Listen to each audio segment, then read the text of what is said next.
Hallo liebe Zuschauer, heute haben wir einen traurigen Anlass, wofür wir unterwegs sind. Der Lebenspartner von der Pflegekraft von Oma ist verstorben, ein Engländer. Der war jetzt vor ein paar Tagen nach hier gekommen, er war vorher noch in England und hat da noch alles papiermäßig klar gemacht, hat noch ein paar Bierchen mit seinen Freunden getrunken und ist dann eingeschlafen und verstorben.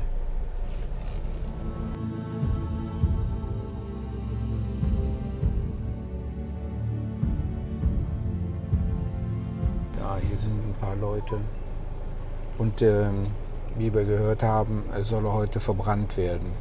Zu dem Thema werde ich Ihnen jetzt gleich mal auch noch was sagen. What name of the temple? I forget to read it. Was man zu beachten hat, was man machen muss, wenn man verstirbt, beziehungsweise was die Angehörigen machen müssen.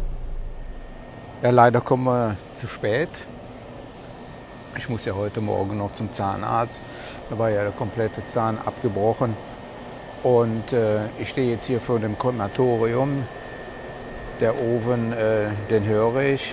Er wird also jetzt gerade verbrannt. Das ist das Krematorium hier in Thailand. Die sehen fast alle gleich aus. Und das ist jetzt eine Situation, die ich erstmalig habe. Da oben geht er zum Himmel. Also nochmal, was muss man machen, wenn jemand verstirbt hier in Thailand? Das ist bei den Farangs und auch bei den Thais immer das Gleiche. Da wird die Polizei informiert und die Polizei, die veranlasst alles Weitere.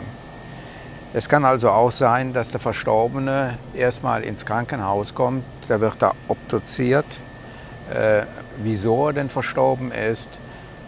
Ich weiß es, von Nathon ist es so, dass man dann auch in eine Kühlbox da kommen kann, um mehrere Tage dort zu liegen, damit Familienangehörige aus Europa kommen können, um Anteilnahme zu haben, wenn er verbrannt wird. Vorher muss man aber einige Papiersachen regeln, dass er dann auch an dem Ort, in dem Fall hier verbrannt wird.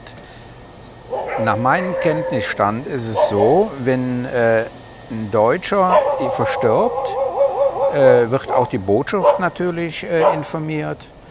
Und dann geht er sehr wohl nach Bangkok, wo er da verbrannt wird. Das sind natürlich enorme Kosten, die auf die Familie zukommen.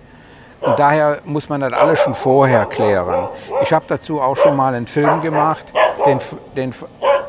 den verlinke ich mal hier oben. Es geht auch darum, dass man den Nachlass alles verwaltet. Ich weiß jetzt nicht, was er jetzt alle an Besitztümer hier hat, auf jeden Fall ein Haus. Und er ist mit der Lebenspartnerin, die also nach Oma guckt, nicht verheiratet. Und dann fängt er nämlich schon an. Dass also auch Autos und sowas, dass das erstmal ein halbes Jahr erstmal konfisziert wird und da hat das Gericht die Hand drauf, wenn da keine Vollmächtigen benannt werden. Da gibt es sehr wohl hier auf Samui in Lamai eine Firma, das ist ursprünglich eine deutsche, die kann man in Auftrag geben und die kümmert sich dann um alles. Wienand und ich, wir müssen das jetzt demnächst auch machen, dass zum Beispiel das Auto kann dann ja zum Beispiel gar nicht verkauft werden, weil es ja auf dem Namen des Verstorbenen steht. Da kann man aber alle Papiere so weit vorbereiten, als ob man das Auto verkauft an jemanden, an seinen Lebenspartner. Und dann kann er sehr wohl den Wagen übernehmen und den veräußern und ich weiß nicht, was mit dem Geld passieren soll.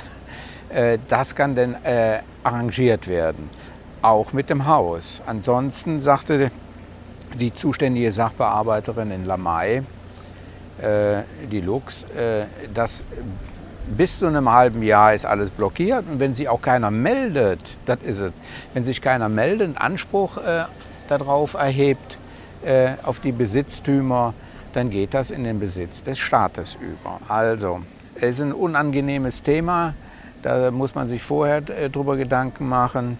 In meinem Filmbericht habe ich das zum Beispiel so gemacht.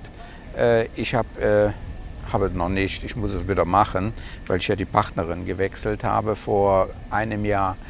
Ich habe einen Briefumschlag am Kühlschrank, da sind alle Daten von mir drin und Telefonnummern, die informiert werden müssen. In dem Fall ist es so, dass sie dann meine Tochter anrufen muss und ihr das beibringen muss, dass ich verstorben bin. Und dann ist dann auch die Kombination vom Safe drin. Im Safe sind alle Vollmachten drin. Man kann auch das so machen, ich bin zum Beispiel bei der Casikon, die geben eine Vollmacht aus, dass ein anderer das ganze Geld runterholen kann. Weil auch diese Konten, die werden hier vom Staat, wenn die Bank das rauskriegt, dass der verstorben ist, dass die konfisziert werden und dann muss man vor Gericht, um das Geld zu kriegen. In dem Fall ist es also so, dass ich den Namen eingetragen habe, ein Blanko-Schein praktisch, aber sie kommt ja nur dran, wenn sie mit meiner Tochter darüber gesprochen hat und die Kombination hat. Dann kann sie sämtliche Konten leer räumen. Und dann steht auch im Nachlass drin, was mit dem Geld jeweils geschehen soll. So, traurig. 79 Jahre, 10 Jahre älter als ich. Da werde ich dem Sensemann noch eine Strichtusche-Rechnung machen. Ich will auf jeden Fall länger leben. Und er war nicht mehr der gesündeste, wie ich ihn das letzte Mal gesehen habe. Und ist schon eigenartig, wenn man da oben den Qualm sieht und man weiß, da wird jetzt ein Mensch verbrannt. Das ist für mich auch so das erste Mal. Ich war schon mal bei Verbrennungen dabei. Dann ist es aber jedes Mal so gemacht worden, wenn die Leute weggegangen sind, dann wurde die Kiste da reingeschoben und auch noch was also immer ist. Bevor die Kiste mit dem Leichnam in den Ofen reingeschoben wird, ist der Deckel auf und man sieht die Person da drin liegen und dann werden Papierblumen reingeschmissen. Und ich habe da auch schon 2 Tote gesehen, das hätte ich am besten gar nicht hingucken sollen, das war also nichts. Das hat man anschließend gespeichert. Bei mir ist der Deckel zu. Ich will das nicht. Habe ich schon da eben mit der Wienern drüber gesprochen, der Deckel ist zu, die können irgendwo ein Loch reinmachen und da die Blumen reintun, aber der Deckel bleibt zu. So, jetzt habe ich genug geredet, jetzt sehe ich zu den Trauern da hinten. Hier ist der Link zu dem Film, was ist, wenn man verstirbt und was muss man machen. Okay, tschüss.